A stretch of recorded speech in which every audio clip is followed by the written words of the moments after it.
Last time on D&D, featuring Adrian Silverstrength, the human paladin, Apostrophe, the Goliath cleric, Digpoop, the high elf wizard, and Morsus Firebeard, the hill dwarf cleric.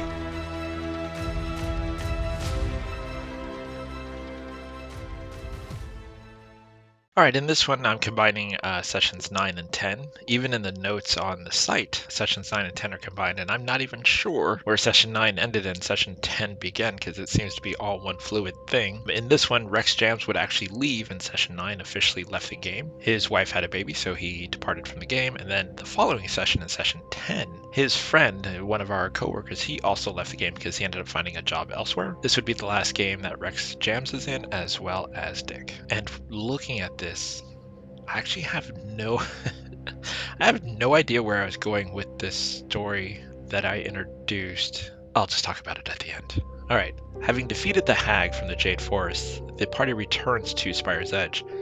However, the town seems fairly empty. As they go through the town examining it, they find that everyone is on the western side of the town, gathered at the cemetery. As it turns out, they've arrived just in time for the burial for all the guards who perished in the mines which this party helped clear out. As the players learned, this is something that is in the lore of my world, but I don't always expect my players to read everything that I have on my site. There is a ton of information on my site about the world. It's very similar to Vikings, that if you are someone who is a warrior, when you perish, you are buried with a sword and shield to carry on the fight in the afterlife. So they had given up the swords and stuff that they found in the mines that belonged to all these guards who perished. As the party examines the funeral procession, dark clouds gather on the horizon, and after a few short moments, they begin to block out the sun entirely. Rumbling thunder follows, and then the rain. But this is not normal rain. This rain comes down red in color, and it seems to resemble blood. Red flashes of lightning strike in the distance, and the people in the village now begin to panic. Suddenly, a visage of Orcus appears across the dark clouds as his booming voice shouts, "Bring me their souls!" Lightning begins to strike the ground around the cemetery, and demons appear from the bolts of lightning. Demons known as, and I am gonna mispronounce this name, probably, Neperebo? Nupperibo.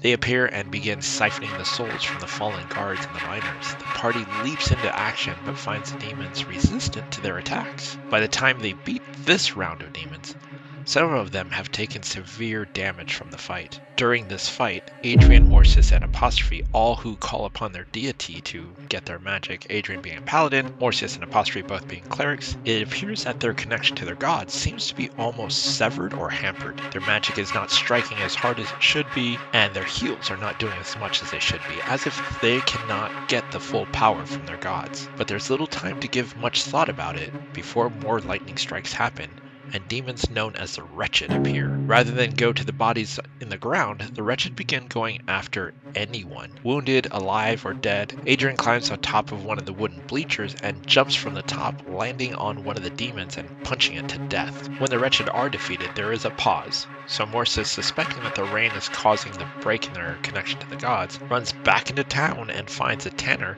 and quickly haggles with him to find a way to cover himself from the rain. This actually doesn't help. Apostrophe takes this time during this pause, knowing that something is probably still coming, and runs into the town and purchases several healing potions. He also takes this time to help some of the villagers from Spire's Edge begin to basically fortify the edge of their town, since they suspect something is still coming because the storm has not broken. Sure enough, another lightning strike brings forth 3 new demons called Belezu, Bulezau. Just in case someone wants to correct me on that pronunciation. Dick, seeing this, vanishes into the town, dragging Rex Jams with him, who is still suffering from the crushing blow he was dealt by the hag. This happened in the previous session because Rex had missed that session, and I explained that he had been basically punched really hard by the hag. The others quickly find that engaging close combat with the Bulezau is an ill-fated idea, as they emit necrotic damage basically all around them constantly. With the bleachers pulled down and aligned, the demons are forced into a small choking point, and they come face to face with Adrian, who is hacking away at them as much as he can. And Apostrophe is behind him, basically just healing him and holding him up, trying to basically keep him from falling. The demons, however, seeing that Apostrophe is a healer, they focus on him and they take him down. Apostrophe makes 3 saving throws. He fails his first one, and I say, hey, you got 2 more to go unless you roll natural 1. On his turn, when it came back around, he rolled a natural 1, which means his character technically died. Now, hold on a sec. Let's not mourn him just yet. The weaponsmith from Spire's Edge arrives into this fight. He's wielding this beautiful magical blade that seems to be cutting through the demons, known as Demon Bane. With his arrival, he does help the party win the fight against these demons who just arrived, but there is a cost. Apostrophe has died. However, his journey does not end there. Because this was this player's first time playing D&D, it was ill fortune that he had rolled a natural 1 on a death save. Like, of all the places not to roll a natural 1, it's going to be during your death saves, especially if you've already got 1 fail. So I wanted to cut him a break, and I wanted to basically use his death to basically enhance a story. So his journey does not end here. He suddenly finds himself in Aftgard, which is basically the highest plane of the heavens. He sees 2 beautiful glowing women next to him who stand at least 30 feet tall. He knows he's in the presence of Florisena, and she is the mother of all the gods. And the other one standing next to him is Tavera, who is the goddess of thunder, whom he worships. Tavera seems happy that he is here, but Florisena explains that he donated to her church in a time of need and gave his life for the paladin. He has shown great potential, and that he now bears witness to what the enemy will bring. Orcus has waged war in the heavens and found a way to breach the heavens. The demon lord of the undead is gathering souls to strengthen his assault, and it becomes clear that those who are holy and just and fall before the demon lord are then immediately raised, their souls broken into serving him. Florisena explains that she was able to grab Apostrophe's soul before Orcus could grab it. She touches his forehead and sends his soul back to the mortal realm, shoving him back into his body. Though it felt like it was weeks that he was there, witnessing this war in heaven, it had only been mere moments in actual time. He arose, awakening, looking around him, stunned that he was alive. Now, I had asked if he wanted to keep playing Apostrophe, this Goliath cleric. After this session, he chose not to. So what eventually happens, I think I talked about in the next session, is that Apostrophe basically goes on to say, hey, I've seen what's happening. I need to go do something and tell the church and stuff like that. So that's how I excuse his character. However, what's funny is, though this whole story talks about Orcus basically waging this war in the heavens, my original storyline, which I eventually go back to, was actually not supposed to be Orcus, but basically, for those who know D&D, it's Loth, or Loth, however you pronounce it. Basically the goddess whom the Drow worship, or Drow, however you want to pronounce that also. The Spider Queen, if you will.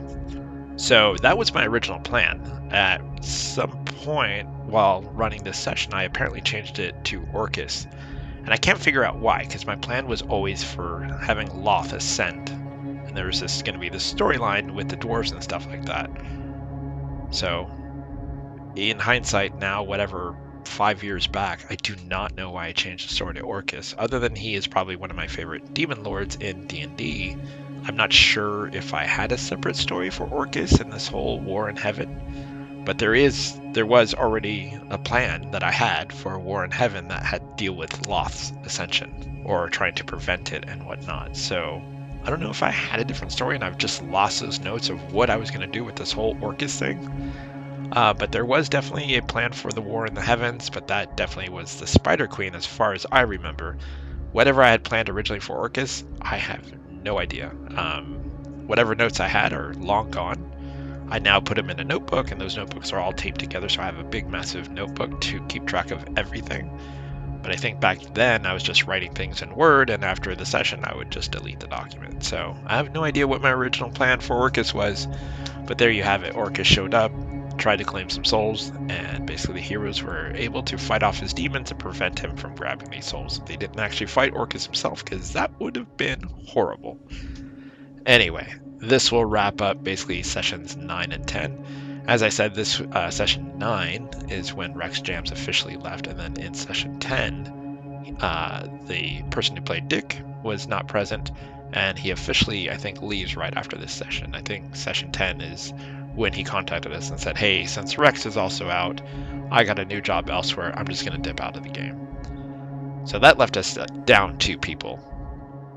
However, we would make up for it. So pretty soon, the icons that you see for these characters in the YouTube video, they're about to change as we get new people to join us for the game. And it'll be the first time we get someone who is actually remote when we're playing, prior to COVID. Alright, anyway, I've rambled on long enough. This is session 9 and 10.